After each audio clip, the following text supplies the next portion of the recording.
1969, the news changed. That was the first year that they broadcast on scene. So in 1969 they go, "Today in Santa Barbara," and they're like there. And that was just an interesting thing to see on television, especially if you're lucky enough to have a color TV. The news was different. And that made a big impact. The public felt differently about the news. 1969 was the year that we went from newspapers to television across the board. And boy, was that a big year for the news. Presidential election. Growing prospects of American intervention in this random place called Vietnam. What's that? Sorry.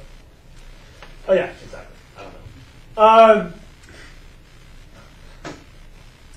The race to the moon and the lunar landing. This little music festival called Woodstock. The big waves in Hawaii. National protests about women's rights and pacifism and militarism and civil rights. 1969 was a big year for the news. And it's reported in color from the scene of the site. And 1969 was also a big year because Santa Barbara was a big deal still. Like, I know Santa Barbara is a big deal now, but in 1969, Santa Barbara had the sort of mystique you might give to the ranch right now. Kind of mysterious. A lot of people talk about it, but not a lot of people go there. Santa Barbara in 1969 was like a bunch of weird hippie communes. Are you guys aware? But there was like the Mountain Drive commune, and then the Upper Mountain commune, and then the Flores Flats commune, and the East Camino Cielo, and the Painted Cave, and the Trout Club, and the Kinnabin, and the Romaldo, and the Windermere. There was like a bunch of hippie communes. So you got like beautiful, hairy, naked people all over the place.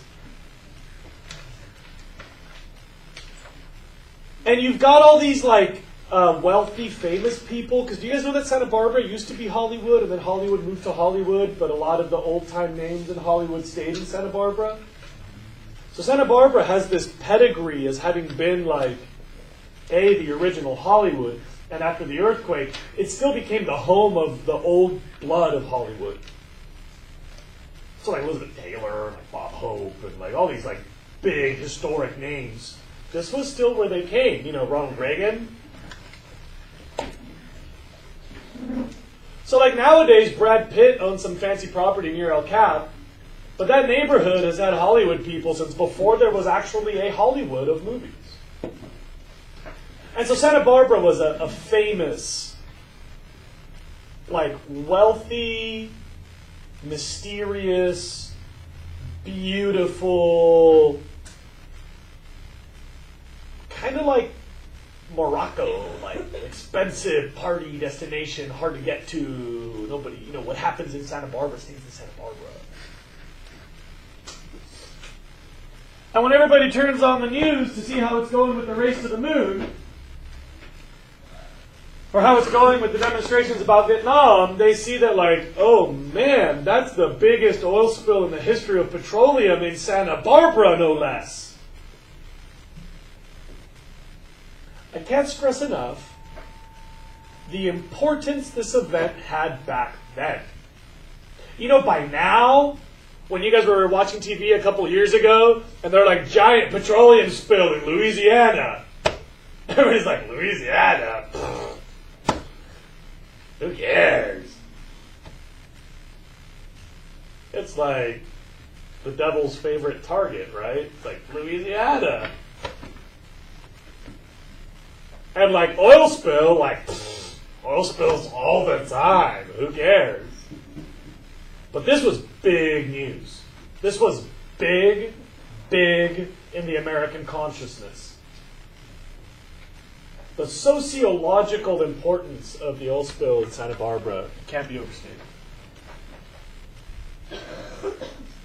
And so Santa Barbara professors decided, hey, wait a minute.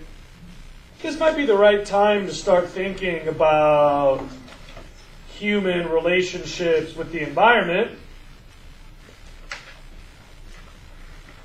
And so we launched the world's very first environmental science department. Right here at UCSB, by the way. And check this out. Maybe you'll recognize by coincidence the dude in the front left. Anybody know who that dude is? He wrote a really famous article once.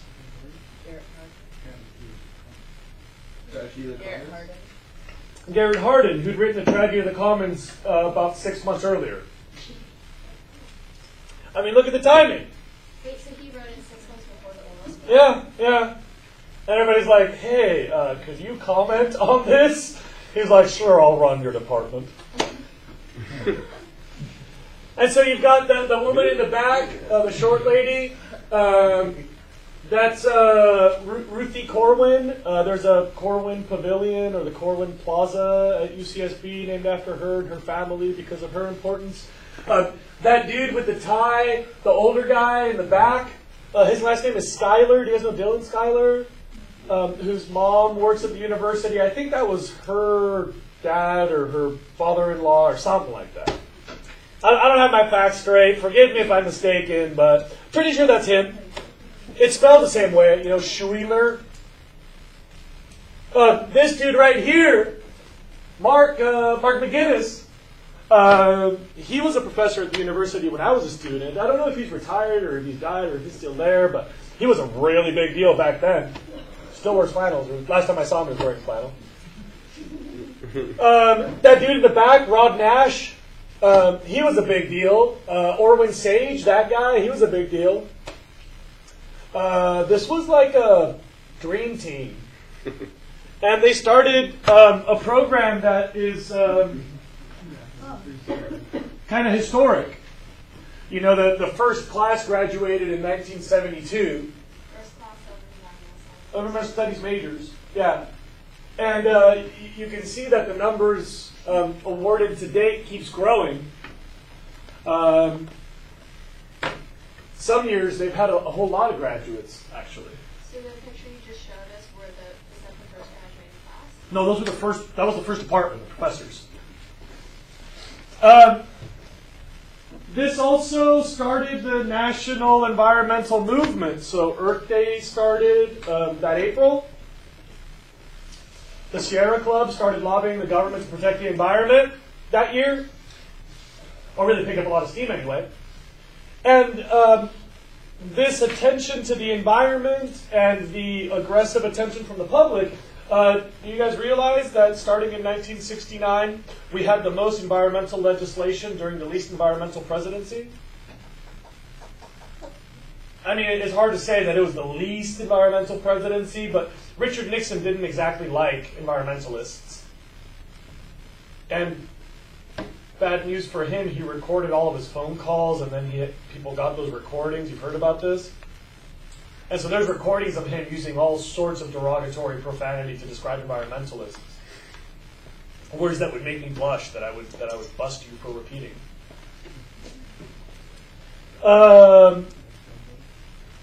And so Richard Nixon, despite his personal hatred for environmentalists, he couldn't resist the onslaught of public interest. And you should know that because of this, we got the Endangered Species Act, the Convention on International Trade in Endangered Species, the National Environmental Policy Act that created the EPA, the Wilderness Act that created all of our wilderness areas. We bought a bunch of land to make national parks and wilderness reserve refuges. We passed the Clean Water Act, the Clean Air Act, the Surface Mining and Reclamation Act, about a dozen others I can't remember. Almost every environmental law that makes a big difference came right after this event. Because it was a big deal, and the public paid attention. And remember, the public paid attention, and it was a big deal, but we've only increased the amount of ocean drilling. Because even though we become aware of the costs, we still get really excited about more and more supply. We don't like to cut the demand.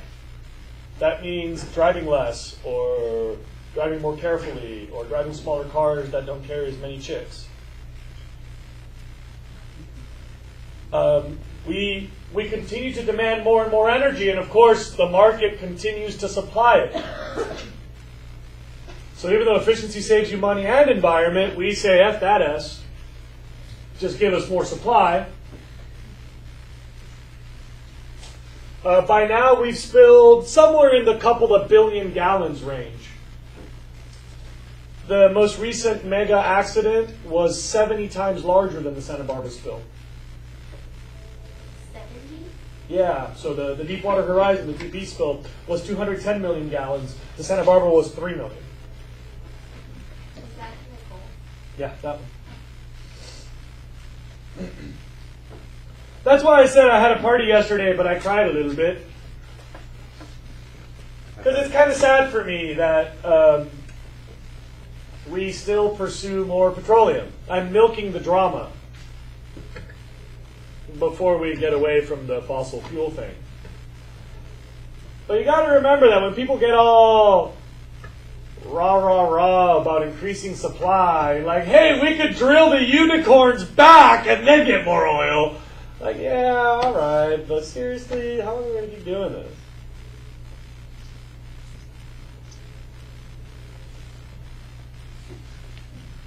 If we explode the Earth's crust, we can milk it for more petroleum. Oh, yeah, okay, but hold on. Like, you want to keep going with that? Yeah. What are like the serious risks of mountain popping? If you blow Well, that up, you lose mountains. Yeah, you like seriously damage blowing it off onto the village. I suppose, but probably they try to move the dirt in the other direction. Seems like a serious landslide started. That's what I see. Well, I think that engineers probably have to work on that already. I don't think they're going to blow up like the mountain right next to the preschool. But I think, well, I mean, if we're desperate enough, we would blow up the preschool.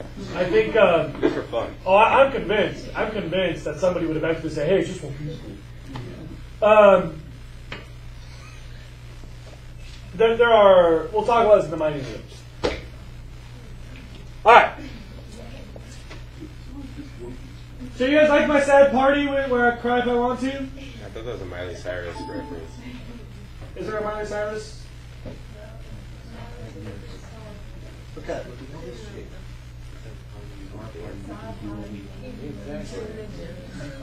You know why I'm proud of me? You guys know why I'm proud of me? Why? Because I avoid pop culture, and I think pop culture is just marketing, so I'm not down. And I've made it this far in my life without having heard any Miley Cyrus music. Nice. Is that a challenge? You're not user radio. But you listen to a bunch of Justin Bieber. You have a daughter, you're probably going to What's a boy going to do? I I know. All right. I can imagine that. Yeah. I'm sorry to interrupt your other conversations, but I'd like to move on, please. I'm still waiting, actually.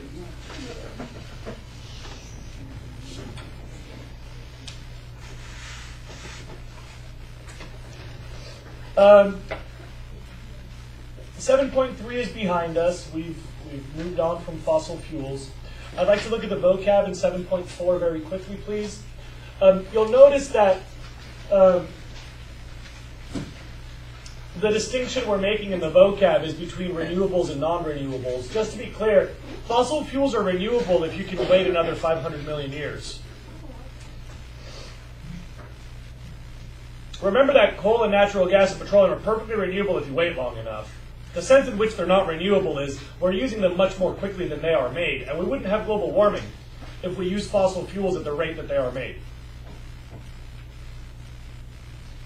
So fossil fuels can be perfectly renewable if we cut our consumption by 99.9999999%.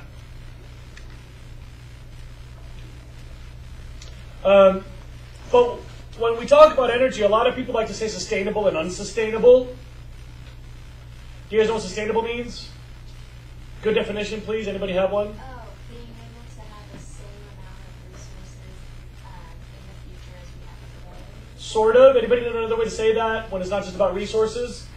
Maintain a constant supply without the energy that's supply for the future. Sort of. And even more simple, something you can keep doing forever. That's probably the best definition of sustainable. Now, I think we all agree that the fossil fuel thing is not sustainable because we're going to run out. And by the way, before we run out, it's going to get too expensive. And by the way, aside from both of those questions, you might be able to make it cheap and you might be able to find me more. But, global warming is not really a debate anymore. It's like an old fact. And I'm tired of having this debate. It's like the flat earth people fighting about the planet being flat. Like, come on. It's round, okay? We're moving on. So there's a climate change issue. So fossil fuels are definitely not sustainable. But I want to remind you that all the solar panel, wind power stuff, if we're going to keep increasing our energy demand, those aren't sustainable either. When people say go to solar or go to wind, they're just trying to sell you something else. And there might be reasons to buy it, no global warming, or less global warming. It's renewable. We're not going to run out of sunlight or wind. But remember, that might not be sustainable. We can't keep growing those forever either.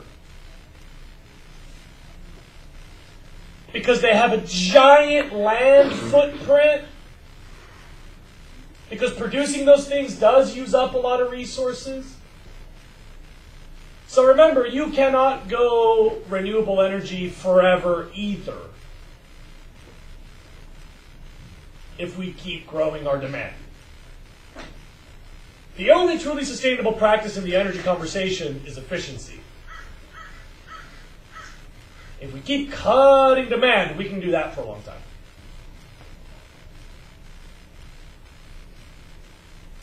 On the spectrum, fossil fuel is the least sustainable because of the supply, because of the cost, because of the environmental and social consequences, and of course because of the global warming. And yeah, renewables are more sustainable because at least they solve some of those problems, but they make other problems. Efficiency is easily the most sustainable option. Yeah? What would you say is the most sustainable energy source? We'll talk about that because I'm going to give you a description of all energy sources in this chapter.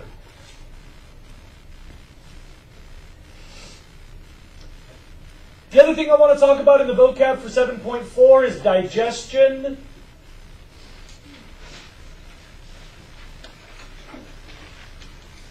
Like what happens in your guts. It's decomposition by microbes. You can do it aerobic or you can do it anaerobic.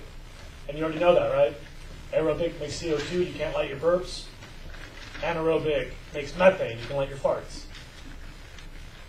Everybody knows that, right? Aerobic is you can't light your burps, or you Correct. Anaerobic, there's no oxygen around because there's no air, so the carbon gets stuck to hydrogen, and that's a hydrocarbon, and that's flammable.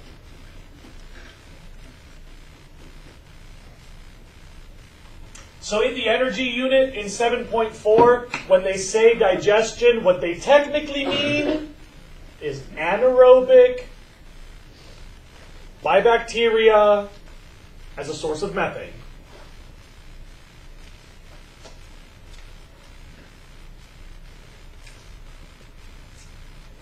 Okay, I got just a couple minutes. Let's start on number 29. At least we can do the diagram. You should make yours bigger than mine.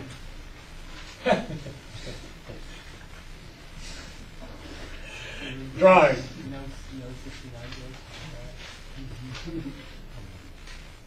You know that bilingual people always think about what they're trying to say and how it's heard at the same time?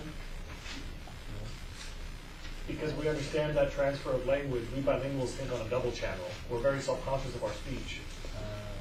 Because we know about the filtration, the misunderstanding, the double entendre. And so it's a thing that bilinguals do, that we can't help but think of how our intended purpose is different from our understood purpose. We use more parts of our brain to speak because of that. We're listening to ourselves as we're speaking. Okay, so watch this. When I talk about solar power, I don't mean passive solar. I mean, first of all, photovoltaic. And then we'll do solar thermal over here. Photovoltaic as in PV. Photo as in sunlight, voltaic as in electricity. So photovoltaic, light into electricity. You got to know that. Photovoltaic is a term. Yeah, photovoltaic. Light into electricity. Second of all, you got to know how to make a solar panel. And you should write down in your notes that this is the old school, the 1.0. We've got like a million other designs by now, but the idea is still the same. I guess we'll build a solar panel tomorrow. Bye-bye.